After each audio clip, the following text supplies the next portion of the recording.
Hi hello namaste welcome back to my channel smart Vanitha. ఈరోజు నేను మళ్ళీ మీ ముందుకి ఇంకొక కుకింగ్ వీడియోతో వచ్చేసాను. ఈరోజు నేను మీకు కస్టర్డ్ పౌడర్తో ఐస్ క్రీమ్ ఎలా తయారు చేయాలో చూపించబోతున్నాను ఫ్రెండ్స్. ఈరోజు నేను విక్కీ ఫీల్డ్ వారి కస్టర్డ్ పౌడర్ని తీసుకున్నానండి. దీంతో చాలా ఈజీ అండ్ టేస్టీగా ఐస్ క్రీమ్ని తయారు చేయొచ్చు ఫ్రెండ్స్. సమ్మర్ వచ్చేస్తుంది కదండి, పిల్లలకి చాలా కూల్గా ఏమన్నా తినాలనిపిస్తుంది, తాగాలనిపిస్తుంది. నేనైతే మా బాబుకి ఈ కస్టర్డ్ పౌడర్తో ఐస్ క్రీమ్ తయారు చేసి పెడుతూ ఉంటానండి. చాలా ఈజీ ప్రాసెస్ ఫ్రెండ్స్. దానికోసం మనము ఫుల్ క్రీమ్ మిల్క్ తీసుకోవాలండి. నేను ములకనూరు వారి ఫుల్ క్రీమ్ గోల్డ్ మిల్క్ తీసుకున్నాను ఫ్రెండ్స్. దీన్ని ఇప్పుడు మనము స్టవ్ ఆన్ చేసుకొని పాలు ముందు వేడి చేసుకోవాలండి. ఫస్ట్ మిల్క్ బాయిల్ చేసుకోవాలండి. మిల్క్ మనము కొంచెం మందంగా ఉన్న పాత్రలో వేసి మీగడ కట్టకుండా మనం మిక్స్ చేసుకుంటూ పాలని వేడి చేసుకోవాలండి. దీనిలో కొన్ని పాలని మనము పక్కన తీసి పెట్టుకోవాలి ఫ్రెండ్స్. కొన్ని పచ్చి పాలని పక్కన తీసుకొని దీనిలో కస్టర్డ్ పౌడర్ మిక్స్ చేసుకోవాలండి.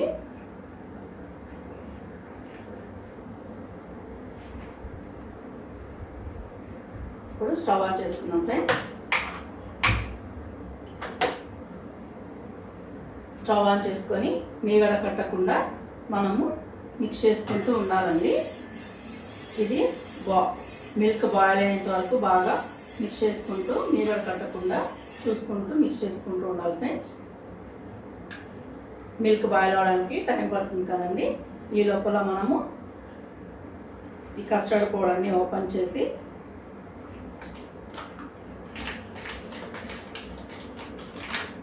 దీన్ని నేను వెనీలా ఫ్లేవర్ తీసుకున్నాను ఫ్రెండ్స్. మీ ఇష్టం, దీనిలో చాలా ఫ్లేవర్స్ ఉంటాయండి. మీకు నచ్చిన ఫ్లేవర్ని మీరు సెలెక్ట్ చేసుకోవచ్చు ఫ్రెండ్స్.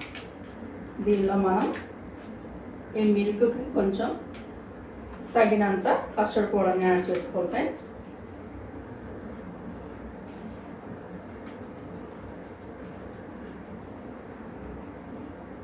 యాడ్ చేసుకొని ఒకసారి అంతా మిక్స్ చేసుకుందామండి.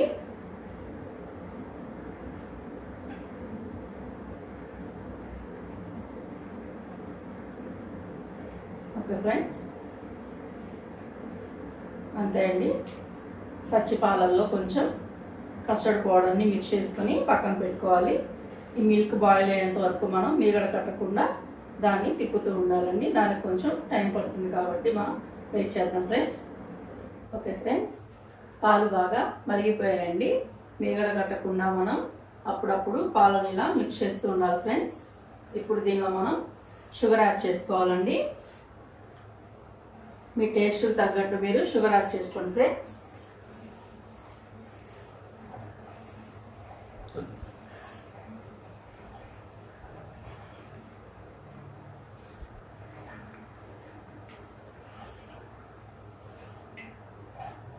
షుగర్ యాడ్ చేసుకున్న తర్వాత పాలు కొంచెం పలచబడతాయండి. అందుకని మళ్ళీ మనం ఒకసారి ఇంకొంచెం 5 minutes బాయిల్ చేద్దాం ఫ్రెండ్స్. ఓకే ఫ్రెండ్స్, మనం వేసుకున్న షుగర్ అంతా కరిగిపోయిందండి. ఇప్పుడు పచ్చి పాలలో కస్టర్డ్ పౌడర్ యాడ్ చేసుకున్నాం కదండి, దాన్ని ఇందులో మెల్లగా వేస్తూ మిక్స్ చేసుకోవాలి ఫ్రెండ్స్.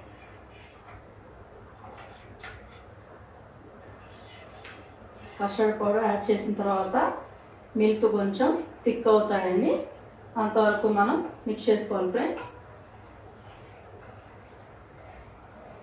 కొంచెం థిక్ అయిన తర్వాత స్టవ్ ఆఫ్ చేసుకోవడమేనండి. ఓకే ఫ్రెండ్స్, మనం వేసుకున్న తర్వాత పాలు కొంచెం చిక్కబడ్డాయండి. స్టవ్ ఆఫ్ చేసుకొని దీన్ని ఇంకా రూమ్ టెంపరేచర్ వచ్చేంత వరకు కూల్ అయిన తర్వాత మనం ఫ్రిడ్జ్లో పెట్టుకుంటే ఎంతో ఎమ్మీగా ఉండే కస్టర్డ్తో ఐస్ క్రీమ్ తయారైపోతుందండి. ఇప్పుడు నేను దీన్ని ఇంకొక బౌల్లోకి ట్రాన్స్ఫర్ చేసి మీకు చూపిస్తాను ఫ్రెండ్స్. ఓకే ఫ్రెండ్స్, మనం మన ఐస్ క్రీమ్ మిల్క్ని ఇంకొక బౌల్లోకి ట్రాన్స్ఫర్ చేసేసామండి. ఇది ఇప్పుడు బాగా కూల్ అవ్వాలి ఫ్రెండ్స్. కూల్ అయిన తర్వాత దీన్ని ఫ్రిడ్జ్లో పెట్టుకోవాలండి. ఫ్రిడ్జ్లో పెట్టుకున్న తర్వాత దీన్ని సర్వ్ చేసుకునేటప్పుడు పైన నేతిలో వేయించిన జీడిపప్పుతో సర్వ్ చేసుకోవచ్చు. లేదంటే మీకు ఇష్టమైన ఫ్రూట్స్ అన్నీ ఇప్పుడే ఇందులో మిక్స్ చేసేసుకొని డీప్లో పెట్టుకుంటే ఐస్ క్రీమ్ తయారైపోతుందండి. అది కూడా చాలా టేస్టీగా ఉంటుంది ఫ్రెండ్స్. నేను ఇప్పుడు దీనిలో ఏమీ యాడ్ చేయట్లేదండి, ప్లెయిన్ కస్టర్డ్ మిల్క్ తోటి మీకు చూపిస్తున్నాను ఫ్రెండ్స్. ఈ రోజుకి ఇదే నా వీడియో అండి. ఇంకొక కొత్త వీడియోతో మీ ముందుకి మళ్ళీ వస్తూనే ఉంటానండి. అంతవరకు సెలవు. నమస్తే.